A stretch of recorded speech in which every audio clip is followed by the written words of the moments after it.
ஃப்ரண்ட்வுட்ஸ் நேயர்களுக்கு வணக்கம். எஸ்ஐஆர் சிறப்பு தீவிர வாக்காளர் திருத்த முகாம் இந்த விஷயத்தை தமிழ்நாட்டில் நடைமுறைப்படுத்துறாங்க. கிட்டத்தட்ட ஒரு 12 மாநிலங்கள்ல இதை நடைமுறைப்படுத்துறாங்க. பாஜக எஸ்ஐஆர் நடைமுறையை கொண்டு வருதுல யாருக்குமே எந்த அச்சமும் கிடையாது, எந்த பயமும் கிடையாது, எந்த ஒரு இடரலும் கிடையாது. இது நடத்தப்பட வேண்டிய ஒண்ணு. ஏன்னா ஒவ்வொரு மாநிலத்திலும் தகுதியான வாக்காளர்கள் இருக்கிறாங்களா இல்லையா, இவங்க இந்த மாநிலத்துல தகுதியான வாக்காளர்களா அப்படின்றத இவங்க புதுப்பிக்கணும். இந்த தீவிர சிறப்பு வாக்காளர் திருத்த பணியை நிச்சயமா செய்யணும். அதுல எந்தவித மாற்று கருத்து இல்லை. ஆனால் இங்க எல்லாருக்கும் சந்தேகம் ஒண்ணு வருது. தேர்தலுக்கு முன்னாடி ஏன் இந்த அவசரமா இந்த எஸ்ஐஆர் நடைமுறையை பயன்படுத்தணும்? பீகார் தேர்தல் நடக்க போகுது, நவம்பர் 6ஆம் தேதி நடக்க போகுது. ஆனா அதுக்கு முன்னாடி கிட்டத்தட்ட 65 லட்சம் வாக்காளர்களை நீக்கி இருக்கிறாங்க. இந்த 65 லட்சம் வாக்காளர்கள் தகுதி இல்லை அப்படின்னு சொல்லி நீக்கி இருக்காங்க. ஆனா தகுதியானவர்கள் என்ன சொல்றாங்க? ஊடுருவி இருக்கிறாங்க அப்படின்னு சொல்றாங்க. ஆனா இல்ல, அங்க முறையான சர்டிபிகேட் எல்லாத்தையும் கொடுத்திருக்கிறாங்க. கொடுத்தும் அங்க என்ன பண்ணிருக்காங்க? நீக்கி இருக்காங்க. இவ்வளவு ஏன், இவங்க இறந்துட்டாங்க அப்படின்னு சொல்லி நீக்கி இருக்காங்க. ஆனா உயிரோட போயிட்டு நீதிமன்றத்தில் ஆஜராகி இருக்காங்க. ஐயா, தேர்தல் ஆணையம் நாங்க இறந்துட்டோம் அப்படின்னு சொல்லிட்டு எங்களை நீக்கி இருக்கிறாங்க, நாங்க உயிரோட தான் இருக்கிறோம் அப்படின்னு சொல்லிட்டு டைரக்டா போய் சாட்சி சொல்லி இருக்கிறாங்க. சோ இந்த மாதிரி ஒரு குளறுபடிகளை பாஜக உதவியோட தேர்தல் ஆணையம் பீகார்ல செஞ்சு கிட்டத்தட்ட 65 லட்சம் வாக்காளர்களை நீக்கி இருக்கிறாங்க. இப்போ தமிழ்நாட்டுல சட்டமன்ற தேர்தல் நடக்க போகுது. இப்போ தமிழ்நாட்டிலையும் இந்த எஸ்ஐஆர் நடைமுறையை கொண்டு வராங்க. நவம்பர் மாதத்துல இருந்து ஸ்டார்ட் பண்ண போறாங்க. எல்லாருமே அவங்களுடைய டாக்குமெண்ட்ஸை கரெக்டா கொடுக்கணும் அப்படின்னு. நிச்சயமா இது பண்ண வேண்டிய ஒரு விஷயம். இது பண்ணி கிட்டத்தட்ட 20 வருஷத்துக்கு அப்புறம் தமிழ்நாட்டில் இந்த திருத்தப்பட்டியல் நடக்குது. அது ரொம்ப ரொம்ப முக்கியமானது. எல்லாருமே அதுதானே. ஆனா இப்போ இங்க என்ன பிரச்சனை அப்படின்னா, தேர்தல் ஆணையத்தின் உதவியோடு பாஜக இங்க சில குளறுபடி வேலைகள் பண்றாங்க. ஏன் அப்படின்னா, வட மாநிலத்தவர்களை இங்க கொண்டு வந்துட்டு, இப்போ வட மாநிலத்தவர்கள் இங்க இருக்கிறாங்கல்ல, பல மாநிலத்தில இருந்து வந்திருக்காங்க. உத்தரப்பிரதேசம், பீகார், மத்திய பிரதேசம் அப்படின்னு சொல்லி நிறைய பேர்கள் இங்க வந்து தஞ்சாரு. இவங்களுக்கு எல்லாருக்குமே இங்க வாக்காளர் அடையாள அட்டை கொடுக்க போறதா தகவலும் இங்க பரவி இருக்கு. இத முக்கியமா ஆளா எதிர்க்கிறது யாரு அப்படின்னு பாத்தீங்கன்னா, திமுகவும் திமுக கூட்டணி சேர்ந்தவர்களும். ஏன்னா இங்க பாஜக ஒரு சில சித்து விளையாட்டுகளை தேர்தல் ஆணையத்தின் மூலியமா நடத்த போகுது அப்படின்னு தான் அலர்ட் பண்ணியிருக்கிறாங்க. ஆனா இப்போ அதிமுக வரவேற்குது, பாமக வரவேற்குது. ஏன் அப்படின்னா, இவங்க எல்லாருமே பாஜகவுக்கு சப்போர்ட். இவங்க உண்மையிலேயே தமிழ்நாட்டில தான் இருக்கிறாங்க. தமிழ்நாட்டு மக்களை தான் உறுப்பினர்களா கொண்டிருக்கிறாங்க. இவங்க கட்சிகளுக்கு தமிழ்நாட்டுல வசிக்கிற ஒவ்வொரு வாக்காளர்களும் ஓட்டு போட்டுதான் இவங்க கட்சியில எம்எல்ஏக்கரா இருக்கிறாங்க, எம்பிகளா இருக்கிறாங்க, எல்லாருமே இருந்திருக்கிறாங்க. ஏன் அன்புமணி மினிஸ்டரா இருந்திருக்கிறாரு, எடப்பாடி பழனிசாமி சிஎம் இருந்திருக்காரு, இப்ப எதிர்கட்சி தலைவரா இருக்காரு. ஆனா இப்போ தமிழ்நாட்டு வாக்காளர்கள் உரிமையை பறிக்கிற விதத்துல எஸ்ஐஆர் அப்படின்ற ஒரு நடைமுறையை பாஜக இங்க கொண்டு வருது தேர்தல் ஆணையத்தின் மூலமா. இத முதலா எதிர்க்கிறது திமுக கூட்டணிகள். இத முதலா ஆதரிக்கிறது அதிமுகவும் பாமகவும். இவங்களுக்கு என்ன, இப்ப ஜெயக்குமாரன் என்ன சொல்றாருன்னா, பாஜகவாலதான் தோத்தோம் அப்படின்னு சொன்னவர் இன்னைக்கு பாஜக கொண்டு வர திட்டங்களுக்கு முதலா போய் என்ன பண்றாரு? கம்பளத்தை விரிக்கிறாரு. வாங்க சார், வந்து தமிழ்நாட்டுல இருக்கிற தகுதி இல்லாத, அதாவது திமுக ஓட்டு போடுவாங்கல்ல, அவங்க வாக்காளர்கள் எல்லாரும் என்ன பண்றாங்க? இப்போ பீகார்ல நடந்தது அதுதான். நம்முடைய எதிர்கட்சி தலைவர் ராகுல் காந்தி அவர்கள் தெல்ல தெளிவா சொன்னாரு, இங்க காங்கிரசுக்கு ஓட்டு போறவங்களுடைய வாக்காளர்களை தான் பாஜக நீக்கிருக்காங்க, ஆதாரப்பூர்வமா காட்டினாரு. இப்ப அதே வேலையை தான் தமிழ்நாட்டிலேயே செய்ய போறதா தகவல் வந்துட்டு இருக்கு. இந்த எஸ்ஐஆரை எதிர்க்கிறதுக்கு காரணம் என்ன அப்படின்னா இதுதான். இங்க எல்லா வாக்காளர்களையும், தகுதியான வாக்காளர்களையும் இங்க நீக்குவாங்க, ஒரு சிலரை நீக்குவாங்க. எல்லாரும் தங்களுடைய சான்றிதழை இங்க எடுத்து வச்சுக்கணும். அது மாத்திரம் இல்லாம இவங்களுடைய பெரிய கோல் என்ன தெரியுமா? வட மாநிலத்தில் இருக்கிறவங்களுக்கு இங்க வாக்குரிமையை பெற்று தர்றது. இதுதான் எஸ்ஐஆர் நடைமுறை பயன்படுத்துகிற ஒரு விஷயமா இருக்கும் அப்படின்னு சொல்லிட்டு தான் இன்னைக்கு திமுகவும் திமுக சார்ந்த கூட்டணி கட்சிகளும் எல்லாருமே ஓரணியில நின்று எதிர்க்கிறாங்க. ஆனா இங்க அதிமுக ஜெயக்குமார் அண்ணன் வரவேற்று, இதுல இங்க 2 பேருக்கும் ஒரே கட்சி தான் வரவேற்குது. ஆனா 2 பேருக்கும் ஒரு சில கருத்துகள் இருக்கு. எடப்பாடி பழனிசாமி, ஜெயக்குமார் என்ன சொல்றாருன்னா, தாராளமா வாங்க சார், வந்து என்ன பண்ணுங்க, எங்களுடைய வாக்காளர் உரிமைகளை நீங்க திருத்த செய்யுங்க அப்படின்னு சொல்றாங்க.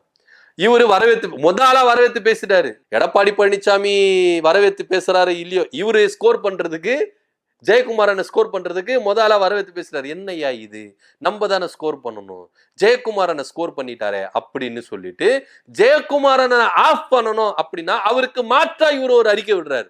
என்னன்னா இங்க ஜனவரி மாசம் இந்த விஷயத்த கொண்டு வர போறாங்க. ஆனா அதுக்கு முன்னாடி அதிமுகல ஒவ்வொரு பூத்துக்கும் பொறுப்பாளர்களை போட்டிருக்காங்க. ஒவ்வொரு மாவட்ட பூத்துக்கும் பொறுப்பாளர்களை போட்டிருக்காங்க. அந்த பொறுப்பாளர்கள் எல்லாருமே திரும்பவும் வாங்க வந்து கண்ணுல விளக்கெண்ணெய் ஊத்தி என்ன பண்ணுங்க பாருங்க என்னென்ன வேலை செய்யறாங்க அப்படின்னு சொல்லிட்டு அண்ணன் வந்து என்ன பண்றாரு, எடப்பாடி பழனிசாமி அண்ணன் ஜெயக்குமார் அண்ணனுக்கு ஆப்போசிட்டா இங்க ஒரு கருத்து. இதுல இவங்க ரெண்டு பேருக்கும் ஒரு கிளாஷ் உண்டாயிருக்கு. இப்போ சீனியர்கள் எல்லாம் ஓரங்கட்ட ஆரம்பிச்சுட்டாரா எடப்பாடி பழனிசாமி அப்படின்ற ஒரு விஷயத்துலதான் பார்க்கணும். ஏற்கனவே செங்கோட்டையன் ஓரம் கட்டிட்டாரு, இனி செங்கோட்டையன் உள்ள வர முடியாது அப்படின்னு தான். அப்படி மீறி வந்தாலும் எடப்பாடி பழனிசாமி கிட்ட மன்னிப்பு கடிதம் கொடுத்துதான் இவர் வரணும். ஆனா அந்த விஷயம் ஏன்னா ஜெயலலிதா அவங்க இருக்கும் பொழுது யாருன்னா கட்சி விட்டு நீக்கிட்டாங்க. இப்போ உதாரணத்துக்கு சசிகலாவை நீக்கிட்டாங்க, திவாகரன் நீக்கிட்டாங்க, டிடி விதினர் நீக்கிட்டாங்க, திரும்பவும் மன்னிப்பு கடிதம் கொடுத்து என்ன பண்ணிட்டாங்க, உள்ள சேர்த்துக்கிட்டாங்க. அந்த மாதிரி இப்ப எடப்பாடி பழனிசாமி செங்கோட்டையனை சேர்த்துக்கணும்னா மன்னிப்பு கடிதம் கொடுங்க. அப்படி மன்னிப்பு கடிதம் செங்கோட்டையனை கொடுத்துட்டாருன்னா எடப்பாடி பழனிசாமி என்ன பண்றாரு, அவருடைய கை ஓங்கிரும். இப்ப இங்க சீனியர் ஜூனியர் அப்படின்லாம் வராது. எடப்பாடி பழனிசாமி தான் சீனியர், நீங்க என்னதான் ஜூனியரா இருங்க, என்னதான் சீனியரா இருங்க, அது அப்படிலாம் கிடையாது. எடப்பாடி பழனிசாமி தாப்பு, அவருக்கு கீழே தான் நம்ப. நீ எவ்வளோ பெரிய சீனியரா இருந்துக்க, எம்ஜிஆர் காலத்துல அரசியல் செஞ்சுக்க, ஜெயலலிதா காலத்துல அரசியல் செஞ்சுக்க, இப்ப நானு அவ்வளவுதான், எனக்கு கீழே தான் நீங்க அப்படின்ற ரேஞ்சில எடப்பாடி பழனிசாமி வந்துருவார் இன்னைக்கு. அதனால தான் ஒவ்வொரு சீனியர்களும் எதிர்க்க ஆரம்பிச்சிட்டாரு எடப்பாடி பழனிசாமி. இன்னைக்கு ஜெயக்குமார் அண்ணாவை எதிர்க்க ஆரம்பிச்சாரு. ஜெயக்குமார் அண்ணன் அந்த விஷயத்தை ஆதரித்து தான் பேசியிருக்கிறாரு. அதுக்கு மாற்றா இவர் எதுக்கு கொடுக்கணும்? இப்போ ஜெயக்குமார் அண்ணன் அதிமுக சார்பா தான் என்ன பண்றாங்க, வரவேற்று பேசியிருக்காருன்னா இவர் என்ன பண்றாரு, அதுக்கு மாற்றா சொல்றாரு. இவர் ஆதரிச்சு பேச ஜெயக்குமார் அண்ணன் வந்த விஷயத்த சொன்ன விஷயத்த இவர் ஆதரிச்சு பேசியிருக்கணும். ஆனா அவருக்கு மாற்றா பேசுறாரு. இப்ப அதோட சொந்த கருத்தா போயிருச்சுல. ஜெயக்குமார் அண்ணா அப்போ பாஜகவுக்கு சொம்பு தூக்குறாரா அப்படின்னு இதே பாஜகவை வச்சு செஞ்சவர் தான் இங்க ஜெயக்குமார் அண்ணன். இன்னைக்கு எஸ்ஐஆர் நடைமுறை தேர்தல் ஆணையத்தின் மூலமா கொண்டு வந்தாலும் பின்னாடி இருந்து இயக்குறது யாரு அப்படின்றது எல்லாருக்குமே தெரியும். ஏன்னா பீகார்ல அப்படி நடத்தி முடிச்சுட்டாங்க. 65 லட்சம் வாக்காளர்களை நீக்கி இருக்கிறாங்க. இங்க தமிழ்நாட்டுல எத்தனை லட்சம் வாக்காளர்களை நீக்க போறாங்க அப்படின்னா, எத்தனை லட்சம் வாக்காளர்கள் நீக்கிறத விட எத்தனை லட்சம் வாக்காளர்கள் உள்ள சேர்க்க போறாங்க அப்படின்ற ஒரு விஷயம் தான் இங்க பார்க்க வேண்டிய விஷயமா இருக்கு. அதனாலதான் திமுக ஒவ்வொரு விஷயத்தை என்ன பண்றாங்க, சூப்பரா செயல்படுத்துறாங்க.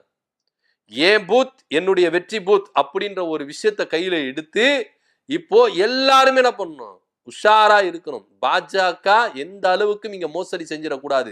ஒவ்வொரு தகுதியான வாக்காளர்களும் இங்க நீக்க கூடாது, அவங்க உரிமை பறிக்க கூடாது, தகுதி இல்லாதவர்கள் இங்க சேர்க்க கூடாது. அந்த ஒரு விஷயத்துல திமுக விஷயங்களை முன்னெடுக்குது. அது மாத்திரம் இல்லாம தன்னுடைய கூட்டணி கட்சிகளை கூட்டி ஒரு முடிவு எடுத்திருக்கிறாங்க.